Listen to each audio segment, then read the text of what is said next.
Hello and welcome to the fifth episode of the IPL Zone. Today we have Sharadha Sridharan from India, and she is a professional cricketer, and she has represented Tamil Nadu in the senior category, and she's an extremely passionate follower of the sport. She is also a BCCI and ICC certified coach, a cricket analyst, and a broadcaster for leading media houses. She has also played a role as a cricket coach and has been actively involved in shaping young and aspiring students. And today we would be talking to her on the IPL season 2023. So, welcome to the show, Shraddha. How are you? Hi Faizan, thank you so much for the elaborate introduction. Thank you so much for the invite as well. Pleasure to be here. I'm good. How are you? I am great as well. So today we will be talking about the matches which happened yesterday, as well as the games which are happening, the game which is happening tonight. So starting with the Mankering incident which happened yesterday. So what are your views on that? Because it is something which has been criticized a lot, but according to the rules, it is perfectly legitimate to do it. So what's your opinion on that? So first of all, I wouldn't call it as muncarding. I would say it is a run out at the non-strikers end, and the MCC has also made efforts to change the terminology. It's no longer muncarding; it's a proper run out at the non-strikers, and it is very much valid. And in my opinion, it should be enforced by the bowler. If the batter is trying to get an unfair advantage, then why not the bowler can affect that run out? So it's very simple. If it's legal, it is good. It is depends upon the presence of mind of the bowler, and I think it's a very good thing. Yeah, exactly. And it brings a skill as well. So it's not easy to do that. So yesterday, the match happened between two big teams, Mumbai Indians and Delhi Capitals. And after a very long time, Rohit Sharma finally scored a 50 for his team, and that was a match winning 50. So, how do you see the return of Rohit Sharma for his franchise, and which also increases the chances of his team as well for this season? So, how do you see this coming back into form for him? Yeah, see, first of all, Mumbai will be relieved with getting their first points in IPL 2023. Since the mega auctions, we can be frank, it has been a real struggle for Mumbai Indians. They have let go of their core set of players, which has been very difficult for them. Before this, they had Hardik Pandya, Kairan Pollard, uh, Surya Kumar Yadav, Rohit Sharma, and it was such a formidable batting lineup. And even if one player fails, the other player was always there to back up. There was a lot of experience, even with Krunal Pandya chipping in with some useful contributions as well. And the bowling department was also very strong with. Jasprit Bumrah and Trent Bolt taking the new ball. They seemed, MI seemed like a very difficult team to beat. But after the the mega auctions, they kind of let go of their major players, and now that their middle order is kind of probably 50-50, as we can say, they can come off in a match or they cannot come off in a match. It's if they come off in 10 matches, they will not come off in another 5 matches. So it's consistency is a bit missing. So it's very important for a senior pro like Rohit Sharma to be amongst the runs, and that's what happened exactly today. And with Surya Kumar Yadav also not being in such great form, it is very important that Rohit stays there till the end and guides his team through. If the captain starts leading from the front, it kind of picks on the trend, picks on the other players are also influenced to do very well, to work hard on their batting. So Mumbai Indians will be relieved first with their win, and second with Rohit Sharma's contribution yesterday. All right. And the follow-up question is that, so how important is it for the big players like Rohit Sharma, Surya Kumar Yadav to perform, because the World Cup isn't very far. So with this form, do you think will it affect their ODI performance as well? For example, Surya Kumar isn't coming back into form. So is it a matter of concern for the national team? I wouldn't see it as a matter of concern this early, because the format is definitely going to be different. and every player goes through this. 3 4 months before, we were all praising Surya Kumar Yadav for his knocks in the T20 World Cup, and we all know how kind of an impact player he is. So it's going to be a different format, a different setup altogether. And the IPL is a huge tournament. Players can come in form, players can go out of form very easily. We still have at least 12 games for each and every team. So let's see if he can patch it up with a few runs, and I'm sure he will. Which Sky is definitely one of the capable batters that the Indian cricket fans and the Indian cricket circuit has already seen. And Rohit Sharma, yes, I spoke about him. So it is very very crucial that senior pro. He himself said that in after in the post match presentation in the previous game. He said that it is very important for senior players to step up, and that's exactly what he has done. All right. So the another team which played yesterday was Delhi Capitals, and they have played 4 games and haven't won a single match. So, what are the issues, in your opinion, which this team is facing? Because 4-0, it is a long lead, but still, it's a bad start. It's a poor start, and apart from few players, the whole team couldn't do much. So, how do you see this performance by Delhi? So near yet so far was the story of Delhi Capitals yesterday. At least they will feel better after yesterday, because all these three losses have been kind of one-sided. And yesterday's match, at least they fought till the end, so they would take some kind of positives from that. The thing missing is that they haven't been through best of times with a lot of injuries affecting them. We all know Rishabh Pant has been missing, and the captaincy has been given to David Warner. The problem with Delhi Capitals is that they are always known for their flamboyant starts. So Prithvi Shaw is someone who always fires. They go for at least 9 to 10 runs per over in the power play over. So they haven't been getting that since Prithvi Shaw has not been in the best of forms. And even in the middle overs, they kind of lack a player who can uh, play those two roles. So like probably get 4 to 5 singles and get that one boundary of every over. Go at 9 runs, 8 runs at least per over. So Warner has been amongst the runs, but the strike rate, as we all know, even as the fans are discussing on social media, is not that high. And it's unfortunate that he's not able to accelerate. The David Warner that we all know, plays at a strike rate of 130, 140 usually, but that hasn't been happening for this season for Delhi Capitals. So, and the lack of experience also in the middle order. Previously, they had players like Shreyas Iyer, and they had also players like Nicholas Puran, taking up the lead. But again, without Rishabh Pant, that is also kind of missing. So they are able to, probably finish very high in all the games. That's what their problem has been majorly with the bat, and a few strategies as well, like the one-on-one battles, and the decisions of which bowler to introduce at what time. Probably in a couple of games could have been better, but definitely it's a tough time to be a DC player or a DC fan, because 4 losses on the trot, it's definitely going to affect the morale of the side. All right. So we recently saw the unfortunate accident of Rishabh Pant, and since his departure from the team and the season, how do you see the impact of his absence, and how good is a captain? Is David Warner a captain for an IPL franchise? So how do you see that? Rishabh Pant's absence is definitely, has a lot of impact on the Delhi Capitals. He has been around, even if he wasn't a captain earlier, he has been around the franchise for a very long time. He has held the middle order together. And, the other main reason is that Rishabh Pant knows the players, the bowlers, very well. He keeps on giving them tips from behind the stumps, like bowl here, bowl there. So all of those kind of inputs might be missing.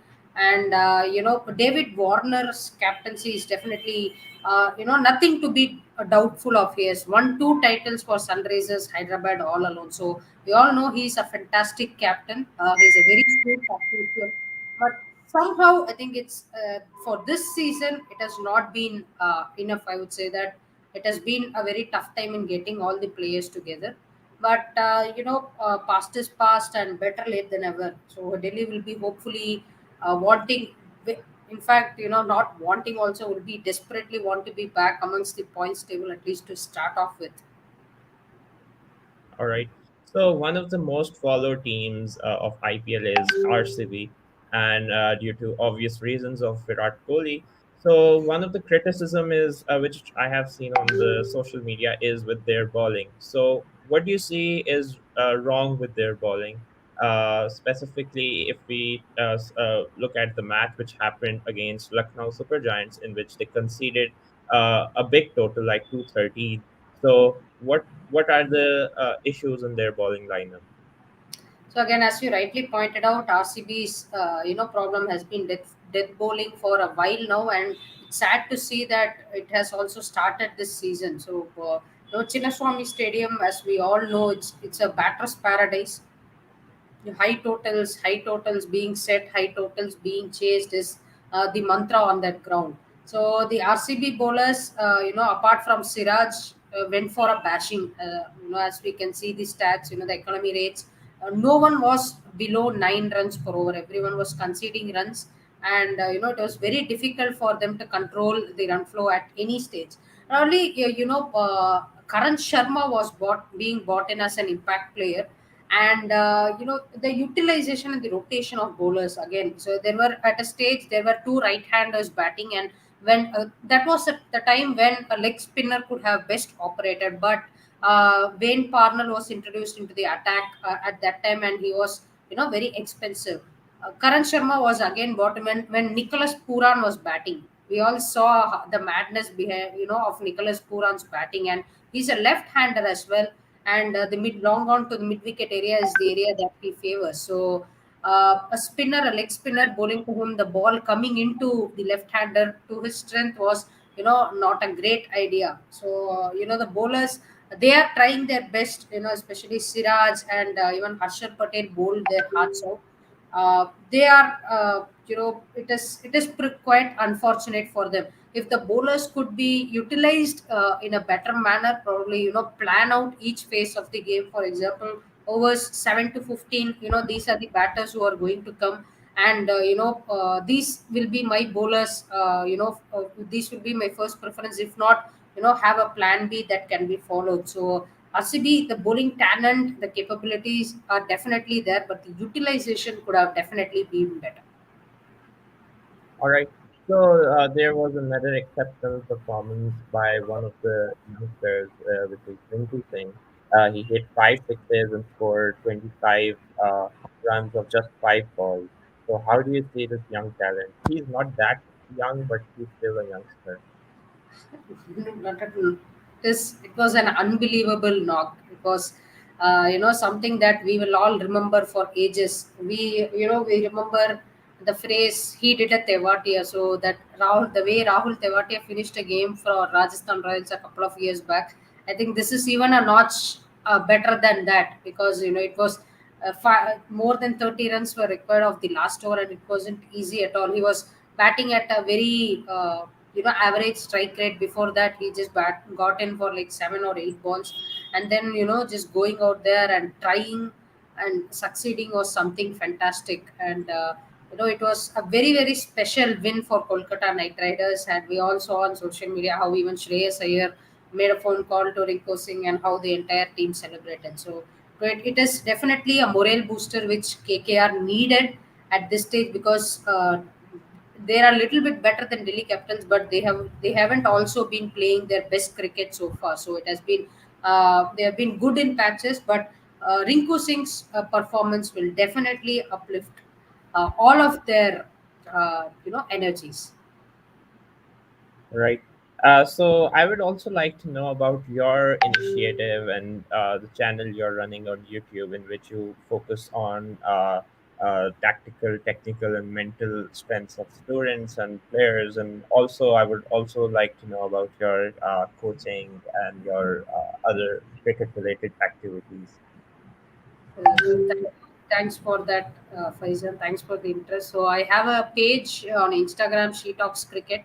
So basically, I started off by doing previews and reviews, but once I got very very serious about coaching, I realized that there is a huge gap between what the manual says and what is actually being applied at an actual game. So there is a lot of tactical inputs that need to go in rather than technical. So you find a lot of videos on how to do things, but no one says when to do these things, what is the right time to do these things. So that's the gap I'm trying to bridge through my channel, She Talks Cricket.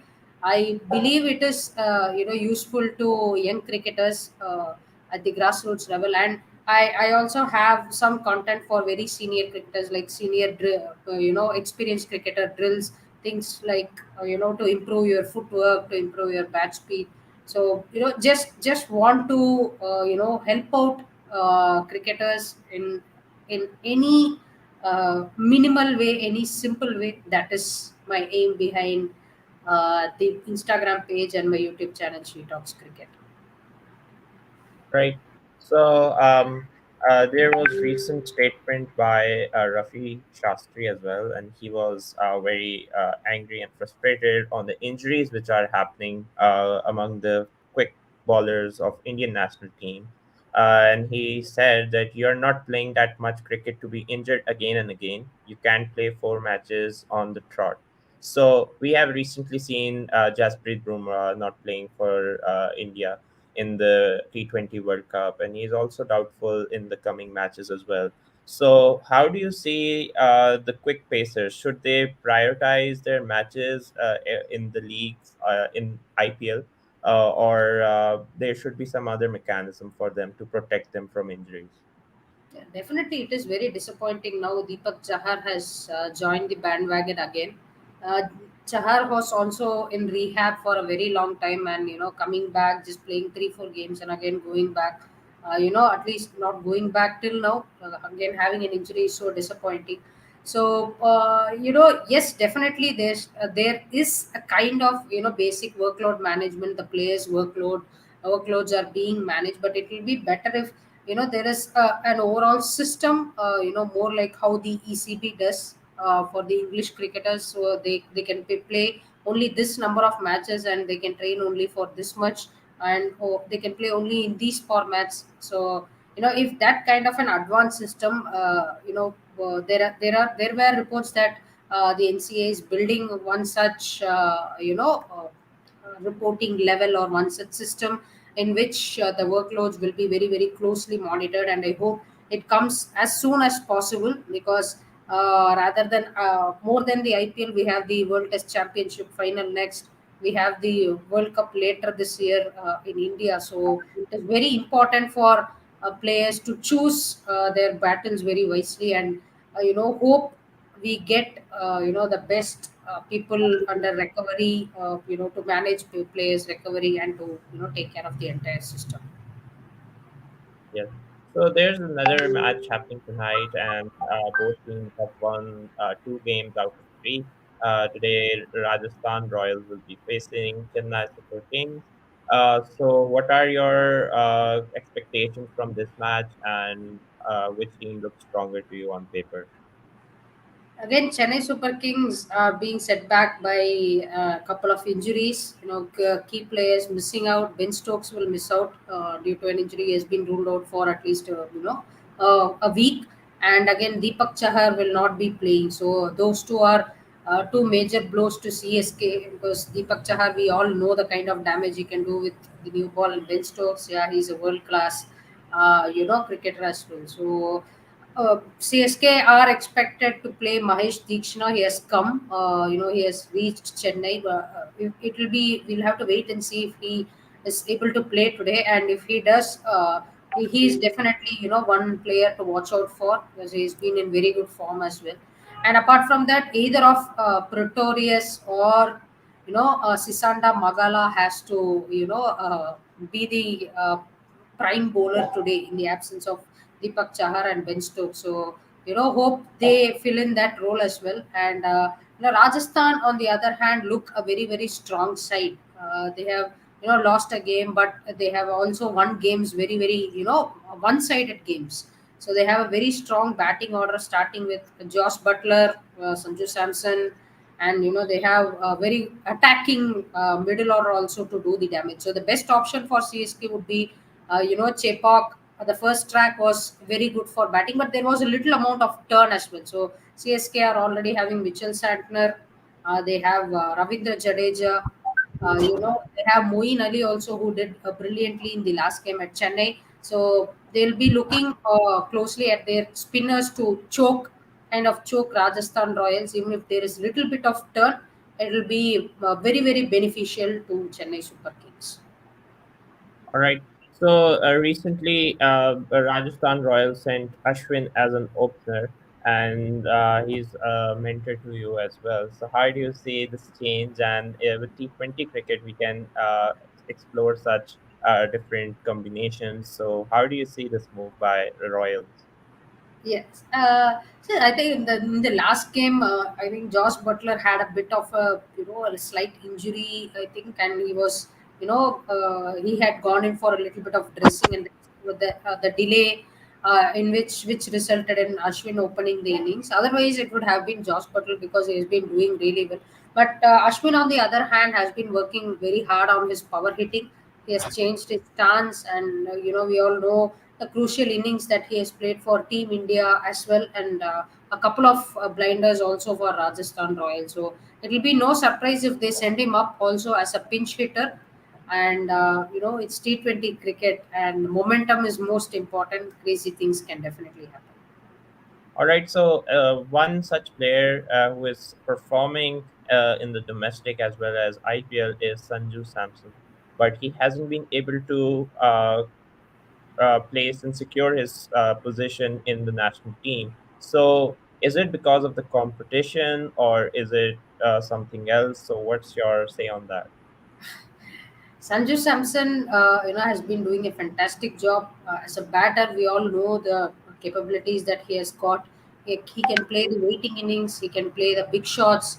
Just come in first ball and hit a six. He is capable of that. And as a keeper, also, I feel he has improved a lot over the past 1 or 2 years. He has worked very hard on his fitness. It's definitely unfortunate that he has missed out on the bus for the Indian squad, but there has been a lot of competition. Before Rishabh Pant got injured, there was for limited format. They were another with Shrikar Bharat also doing well in the domestic circuit. There is definitely competition, no doubt. But I definitely believe his big chances coming somewhere around the corner. He was also a part of the squad but couldn't get into the playing 11 because of the strategic mix and match strategic combinations that the Indian team goes. There is extreme cutthroat competition. It's going to be extremely difficult, but I believe that Sanju Samson will get his chance soon enough. Yeah. So recently we saw Women Premier League, and you've been involved in cricket and being a woman yourself. How do you see this league, and how was the overall, as the spectator, how did you see the whole environment and the interest of fans around you for this league? And what are your expectations from this league in the future? The WPL was a dream come true for all of us, not only for the cricketers, ex-cricketers like me, even my seniors, the coaches, all the support staff working have been consistently pushing the requirement for need for a WPL to match the standards of the Australian women and the English women for a very long time. So finally, seeing it happening was definitely a great moment for all of us for women's cricket in general. So we were very happy with that. And the competition was also very, very intense. So, it was sad to see Beth Mooney from Gujarat Giants miss out early. But, Delhi Capitals, Mumbai Indians, and UP Warriors, the way they performed, there were some really crunch games. We saw some exciting Indian domestic talent also stepping up, a few uncapped players, also doing the damage like Saika Ishak for Mumbai Indians and sorry, I'm stuck for names, but Kanika Ahuja for RCB, Shreyanka Patil for RCB. doing really well. So hope all these things transpire quickly, and the talent is groomed, and they are ready to represent Team India very soon across all formats. So to watch the competition was fantastic. There were record breaking views, especially of the eliminator and finals. We saw all the tickets being sold. Even the tickets were priced around 200, 300, but we saw a complete sellout for the eliminator and finals. So this was fantastic. And recently the BCCI has also announced home and away game format for the WPL also for next year. So this clearly means that the WPL is here to stay, and it was fantastic to watch the best in action. All right, so let's move to the points table, which would be displayed on the screen shortly. At the top, it is Lucknow Super Giants, followed by Rajasthan Royals and Kolkata Knight Riders and Gujarat Titans and Chennai Super Kings and Punjab Kings. So these are the top six teams which are doing well at the moment. So, what are your predictions at this stage for the playoffs? I know it's very early at this point. Teams haven't even played half matches, but what are your predictions at this stage for the top four? Yeah, see, it's as you said, it's very very early. Probably a week later, when teams have played two more games, would be a good time to start the predictions. But as of now, Lucknow Super Giants, they look comfortable. Chennai Super Kings, they look very comfortable. Rajasthan Royals, they look good, and the fourth team, it can be anyone because there have been like one or two wins here and there, and they've been pretty not very consistent. But these three teams look good as of now. All right. So we have a segment as well in which we ask our guests some questions. So I would be showing you a picture shortly, and you would have to guess the name of the player. Okay. So here's question one.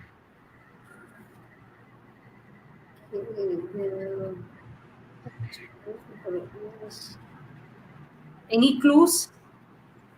Yeah, so he has been a member of Punjab cricket team since 2006, and he came into the limelight after his performance in the 2011 IPL for Pune Warriors. Okay. This doesn't. Uh, Sandeep Sharma. He is Sharma, but not Sandeep Sharma. Okay. Sharma, but not. Mm, He's this, right-handed, leg break and googly bowler. okay. It doesn't definitely. Uh, is it Mohit Sharma? No.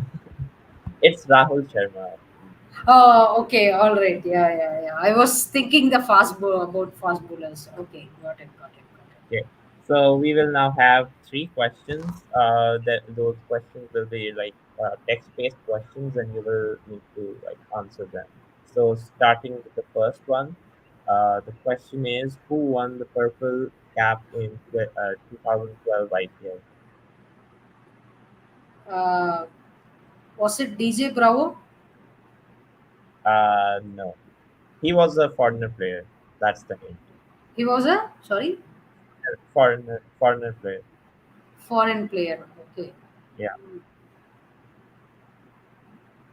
2012. Was it a pacer or a spinner? Any clues? he was a pacer. Pacer. Okay. Yeah. Mm, okay. Who's the pacer who kind of dominated during 2012? Uh, Maybe it's a bad guess, but I still will take it. Bradley. No, he's Morne Marker for Oh, Delhi Daredevils. all right. All right. Okay. Yeah, the next question is, who was the player of the match in IPL 2014 final? Another toughie. Yeah, the final was between KKR and Kings 11 Punjab. KKR and Kings 11 Punjab. KKR won that. Was it Gautam Gambhir? No, Gautam Gambhir just scored 23 minus. The batsman was coming.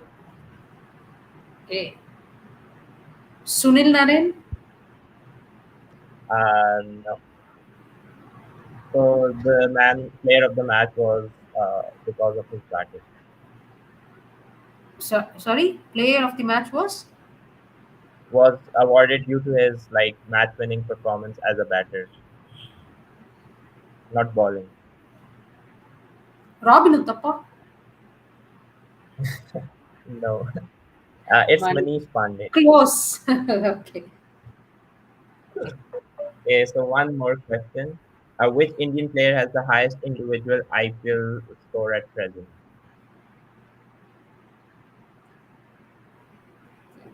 This was.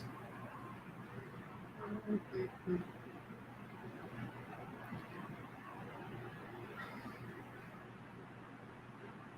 So this match was in 2020. 2012. 2020. 20. Yeah, and it was played at Dubai. Yeah, that's what I'm thinking. Uh, KL Rahul. Yes. So KL Rahul scored 132 Finally, not out against RCB. finally, I got one right. Okay. Yeah. So that's from the questions. Now we would be moving towards the prediction. So I would like to ask you, what are your predictions for the best batter and the best bowler tonight in the game against CSK and Rajasthan Royals? Okay. For best batter, I'm definitely going to say Ruturaj Gaikwad, and for best bowler, can I say two or should I say only one? One. One. Okay. It's tough between UC Chahal and R Ashwin. All right. Nice. So that's all from this episode. Thank you so much for taking out time, and I would like to request everyone who is watching should subscribe your YouTube and Instagram page, and should follow your activities involved, and should get uh, some support if they want in terms of cricket. Uh, Apart from that, thank you once again, and let's hope for the best tonight. Thank you so much, Faizan. It was a pleasure talking with you. All right, take care.